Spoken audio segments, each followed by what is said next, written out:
फ़िरऔन का मतलब क्या है? पहला फ़िरऔन कौन था?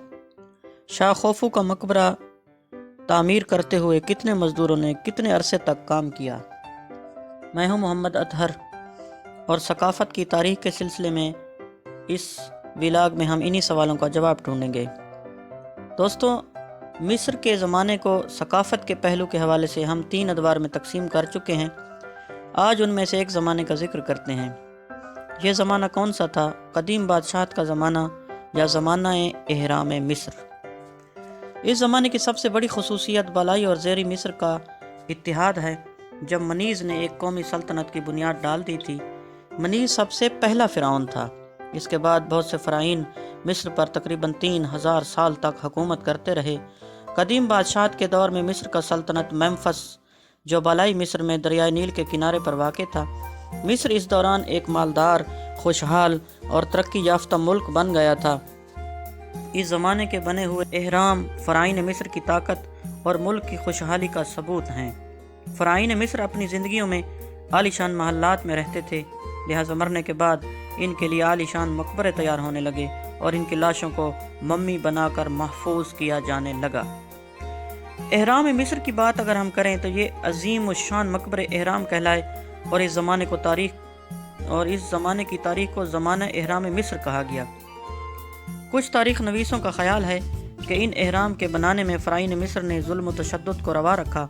ग़ुलामों और मुजरमों की ज़बरदस्त फ़ौज से मज़दूरों का काम लिया गया और हज़ारों फुट बुलंद मकबरों की तामीर में लाखों इंसानों को अपनी जानों से हाथ धोना पड़ा। मगर इस ख्याल की सदाकत का तारीख़ में कोई सबूत नहीं मिलता। इसके बरखिलाफ़ करीन क़यास ये बात भी है कि जिन लाखों मज़दूरों ने एहराम की तामीर में काम किया, इन्हें इसका मुआवजा गल्ले की शक्ल में दिया गया, जो टैक्सों के तौर पर वसूल किया हुआ होता था और शाही गोदामों में भरा रहता था।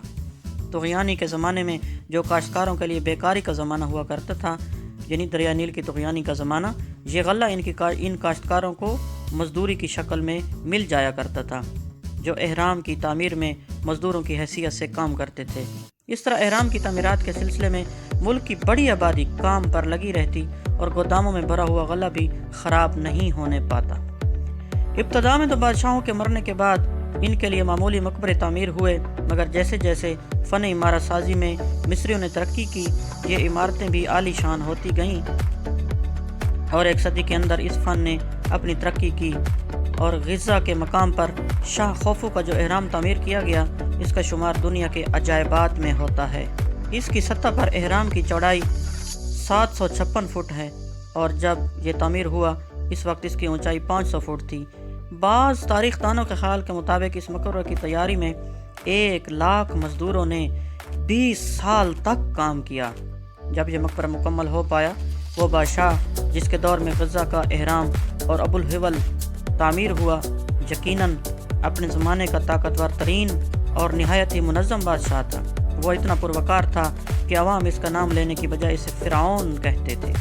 दोस्तों, मिस्री ज़ुबान में फ़िरऔन के मायने अजीम शान महल के हैं और चूँकि बादशाह अजीम महल में रहता था, इसलिए इसे भी फ़िरऔन कहा जाने लगा। इस तरह कदीम बादशाहत के ज़माने में फ़राइन मिस्र का आगाज़ हुआ और मिस्र पर सिकंदर के हमले तक बादशाह का लक़ब फ़िरऔन ही रहा। दोस्तों, सकाफ़त की तारीख़ का जो सिलसिला जारी है, हमारे चैनल को ज़रूर सब्सक्राइब करें और कमेंट सेक्शन में अपनी आरा से आगाह फरमाएँ।